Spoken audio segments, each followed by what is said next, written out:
रंगों और खुशियों के त्योहार होली के पावन पर्व पर डॉक्टर आजम बेग और परिवारजनों को बधाई देने और सांगोद जिला कोटा के ऐतिहासिक नहाड़ पर्व पर आशीर्वाद देने और वर्षों से लगातार परंपरागत तरीकों की यादों को ताजा करने आज जेलन मार्ग श्यामपुर रोड स्थित न्यू जेलन कैंपस पहुंचे सांगोद नगर के प्रबुद्ध एवं बुद्धिजीवी गण, जिनमें विशेष रूप से पहुंचे गिरिराज मंगल, बाबूलाल शर्मा, चंद्र प्रकाश सोनी, गिरधर जोशी, गोपाल सोनी, बाबूलाल शर्मा, ब्रजमोहन राठौर, श्याम शर्मा, योगेंद्र पंकज। बड़े बाजार के बड़े नहान की इन वरिष्ठतम महान हस्तियों से मिलकर आज बहुत देर तक सौहार्दपूर्ण वातावरण में वर्तमान परिस्थितियों पर चर्चा होती रही। इस अवसर पर कैंपस के व्यवस्थापक मिर्जा असलम बेग, कार्यालय सहायक और इंचार्ज शोएब खान मौजूद रहे। इस दौरान डॉक्टर आजम बेग ने कहा कि ईश्वर हमारा ये भाईचारा और सौहार्द सदैव इसी तरह बनाकर रखे,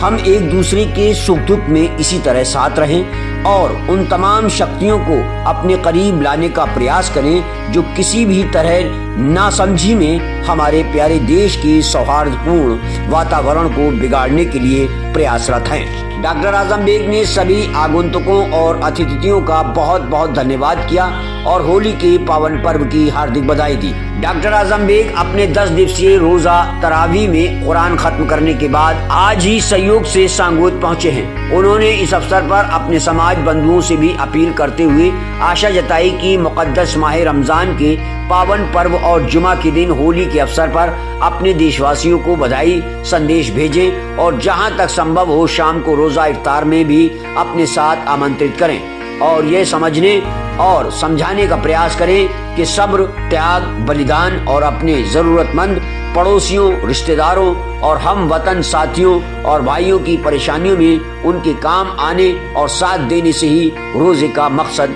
पूरा होता है। होली के पावन पर्व पर मैं अपने तमाम देशवासियों को, प्रदेशवासियों को बधाई देना चाहता हूं और आशा करता हूं कि हम तमाम लोग मिलजुल करके जैसे अब तक खुशियों के त्यौहार एक साथ मनाते आए हैं, आगे भी मनाते रहेंगे। एक संदेश जो सबके नाम देना वक्त की जरूरत है। अब तो एक ऐसा वरक तेरा मेरा ईमान हो, एक तरफ गीता हो जिसमें एक तरफ कुरान हो। काश ऐसी भी मोहब्बत हो हमारे देश में, जब तेरा उपवास हो घर में मेरे रमजान हो। तमाम बुजुर्गों को, युवाओं को, बहनों को, महिलाओं को, साथियों को और छात्र छात्राओं को अपनी संस्थान और अपने परिवार की जानिब से बधाई देते हुए आशा करता हूं कि 13 मार्च को होलिका दहन के साथ बुजुर्गों के आशीर्वाद लेकर के, बच्चों का प्यार लेकर के होली दहन की शुरुआत के साथ 14 तारीख को रंगों और खुशियों से एक दूसरे के दामन को खुश करने और उनकी जिंदगियों में खुशियां भरने का कार्य करें। अगर गलती से किसी दोस्त के जरिए आप पर खुशी का रंग डाल दिया जाए तो उसको अन्यथा न लें। खुशी के साथ जुमा की नमाज अपने अपने महलों में अदा कर लें और अपने गैर मुस्लिम भाइयों के साथ होली के पावन पर्व पर उनको अपनी खुशियों में शरीक रखें और उनके साथ खुशियों में शरीक हों।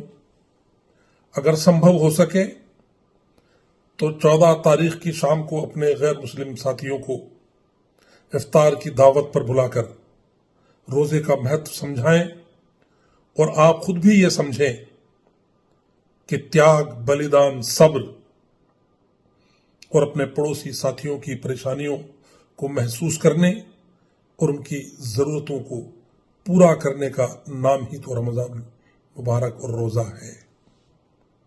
मुझे आज बहुत खुशी हुई जब मैं इत्तेफाक से आज अपने 10 रोज की तरावीह मुकम्मल कुरान करके सांगोद पहुंचा और मेरे क्षेत्र के वरिष्ठतम बुद्धिजीवियों और नगर के वरिष्ठ नागरिकों को मेरी सांगोद आमद का पता चला तो वो कैंपस पधारे और उन्होंने मुझे न सिर्फ आशीर्वाद दिया बल्कि ये इत्मीनान दिलाया कि किसी भी हालत में क्षेत्र और स्थानीय सांगोद के माहौल को खराब नहीं होने दिया जाएगा।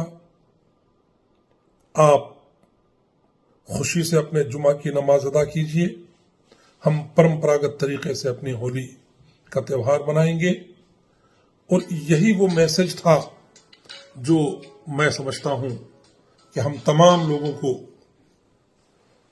अपने देशवासियों को देना चाहिए और मिलजुल करके वो हमारी नमाजों का एहतराम करें, हम उनकी होली का ख्याल रखें और अपने इस प्यारे वतन को जिसे गांधी ने अहिंसा, त्याग और तपस्या के माध्यम से जन्नत निशान बनाने का प्रयास किया था, हम उसी तरफ आगे बढ़ने का प्रयास करें और ये समझें कि अगर वो ख्वाब सच्चा था तो ये ताबीर कैसी है। माहौल को अच्छा बनाना हमारा अपना काम है। हम जो कुछ करेंगे वही हमारे पास लौट करके आना है। मैं समझता हूं कि हम अपनी परंपराओं का, मर्यादाओं का और मान्यताओं का ध्यान रखें। हमारे हमवतन साथी हर तरह से हमारे साथ सहयोग करें। हम किसी भी कीमत पर हर स्थिति में अपने देश को विकसित देखना चाहते हैं, त्याग और तपस्या के माध्यम से आगे बढ़ना चाहते हैं। हर व्यक्ति को आगे बढ़ने का अवसर दिया जाए, किसी के साथ भी ऊंच नीच और भेदभाव न किया जाए और मिलजुल करके इन सब त्योहारों को साथ मनाने का प्रयास किया जाए।